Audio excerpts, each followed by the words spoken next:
Hi, Pastor Kip here. I'm glad that you're joining me today for this week's V message. And I'm joined today by three guests, Emily Reeves, and Tom Gillis, and Tom Frith.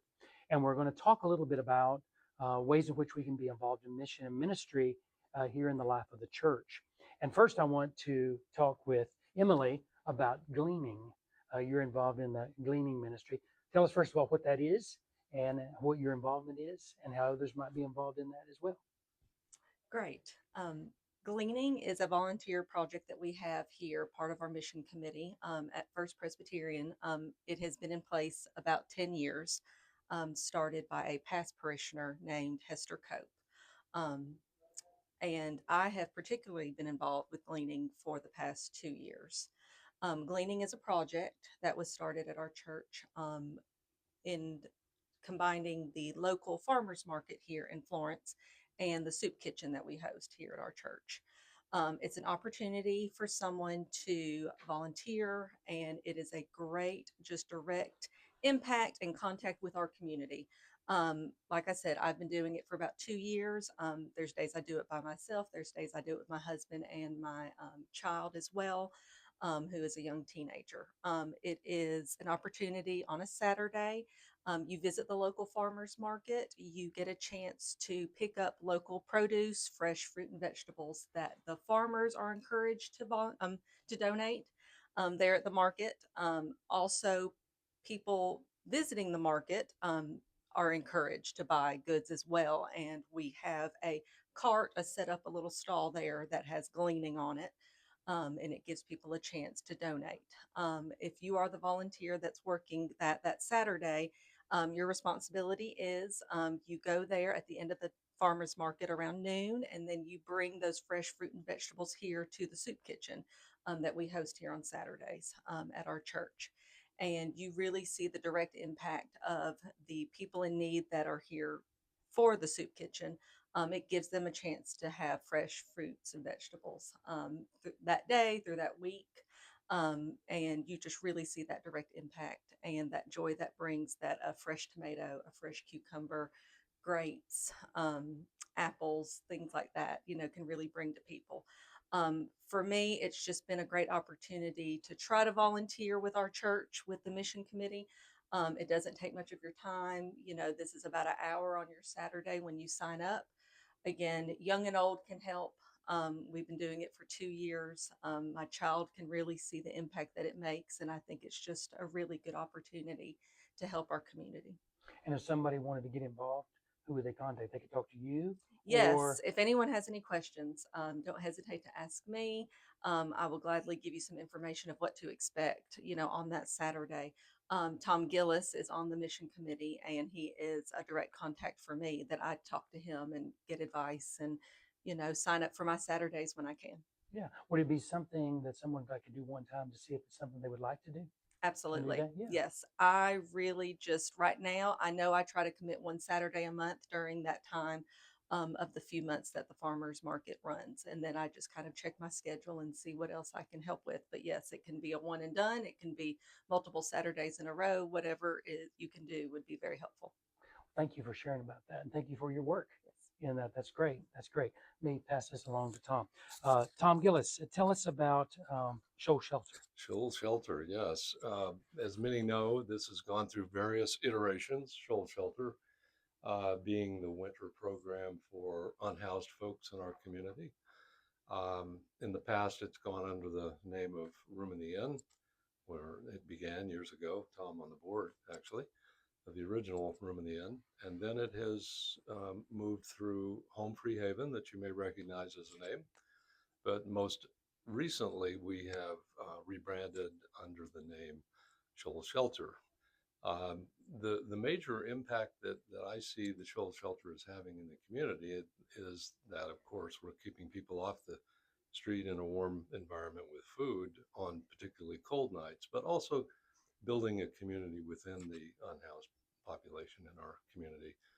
So we do meet on nights that are not necessarily cold during the winter months from November 15th to March 15th.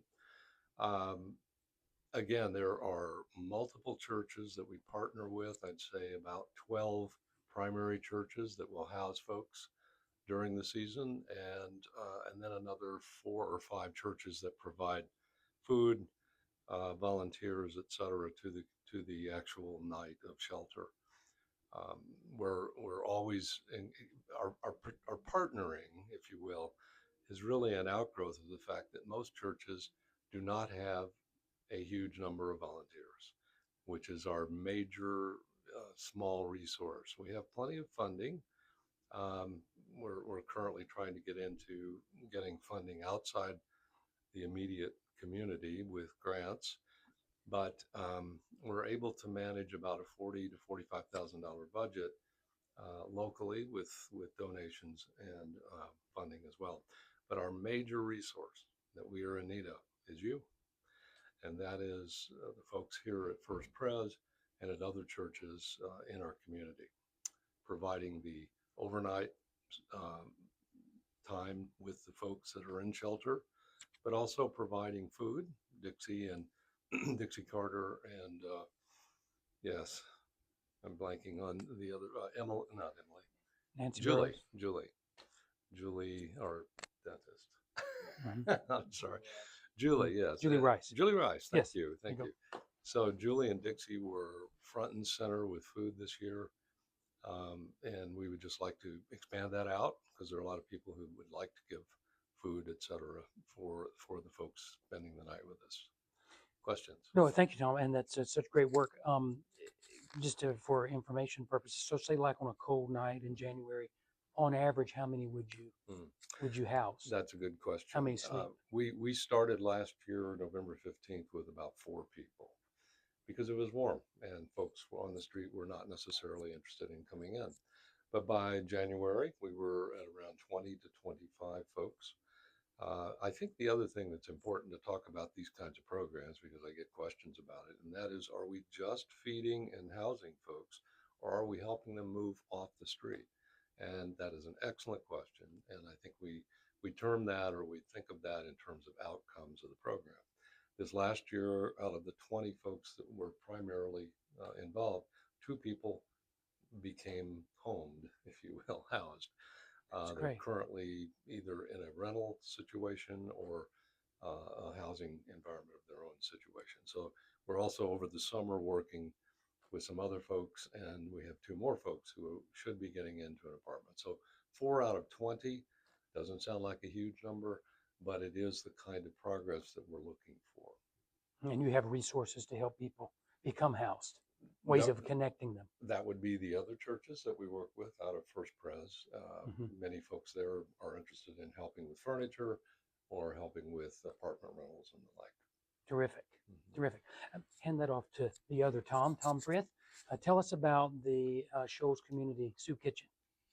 Well, the Shoals Community Soup Kitchen started about 20 years ago in this church by a couple of ladies that saw a need and brought it to the session, and the session decided that, yeah, we'll do this.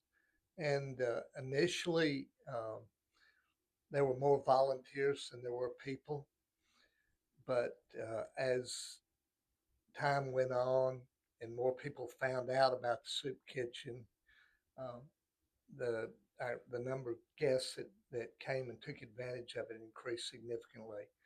At one point, we were doing it every Friday and every Saturday.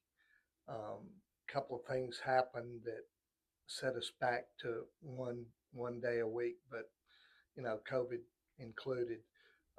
So we operate only on Saturdays now. There are 8 churches that volunteer, and our model is to provide a facility and all the sideline ancillary type things that they need, dishwashing and carry out trays and all those things. And then the churches bring volunteers and prepare the food. Um, we also, as a spinoff of Shoal Shelter, during the summer months, we're designated as a cooling center. So on Saturdays, we typically open our doors anywhere from 9 to 10 and allow our guests to come in early, and while they're here, it allows them to have an opportunity to take a shower. And that's a program that Tom Gillis has put together. And because of our new building, we had the foresight to put showers in, and we're showering probably 12 to 15 people on a Saturday. And we also provide socks, underwear. We provide towels and amenities for them to shampoo and while they're here. Another spinoff of the soup kitchen is our mobile ministry. During COVID, Burt Reef felt like it was important to have some kind of ministry to provide food for shut-ins during during that time. So Bert, who's a member of Edgemont Methodist, started a mobile ministry. Excuse me, mobile ministry. We've carried that on.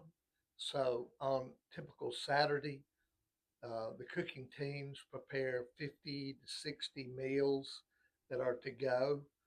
Uh, 20 to 25 of those go to Safe Place for lunch on Saturdays. The additional meals are delivered to shut ins.